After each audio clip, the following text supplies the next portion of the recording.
Mujebaleko bantu baffe mwena abekumidde ku channel yaffe eyitibwa LN256 era nga tubasaba mugende maaso n'okugyegattako kyemukola kya kabi nnyo. Omuweerezaawo yenze Sunday nga bulijjo era ng'olunaku lwaleero amawulire genkuleetedde okuva mu ffumbiro lyaffe oba eyo gye tusakira ge mawulire g'okufa kwa jjajja waffe oba jjajjaawo omugenzi amanyikiddwa nga Ret Radio era ng'ono yali muyimbi ng'ayimba wamu ne mwana mulenzi Weasel era nga balina ekibiina ekyayitibwa nga Good Life. Mwana mulenzi ono jjajjaawe afudde. Kigambibwa nti okufa kwa jjajjaawe kwandibanga kuvudde kufa kwa mutabani we oba muzzukulu we oba kitwandiise mwami we mu lulimi olwaffe olwa Uganda.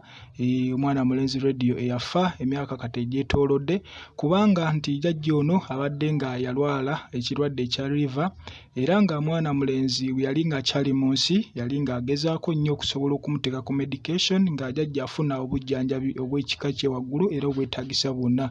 Naye okuva mwana mulenzi ono lwe yafa jjajja obujjanjabi ne bukendeera era kyekimu ku ebyo ebimuviiriddeko okufa olw'okuba nti obujjanjabi bubadde butini nga takyasobola kufuna bujjanjabi bwetaagisa kubanga busobola okumuwangaaza.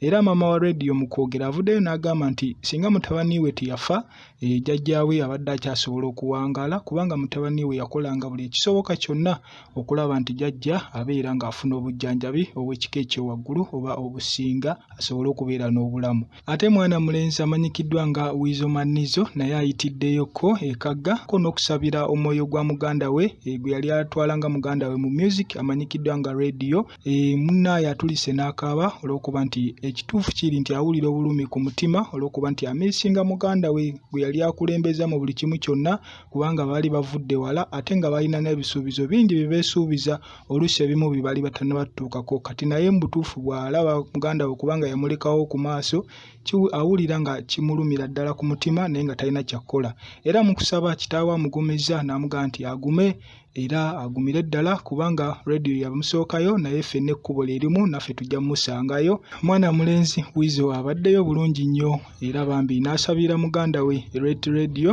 eyatuvaako n'amusabira essaala. Mwebale bantu baffe mwena abeekumira ku channel yaffe eyitibwa LN256 era nga tubasaba mugende maaso n'okugyegattako.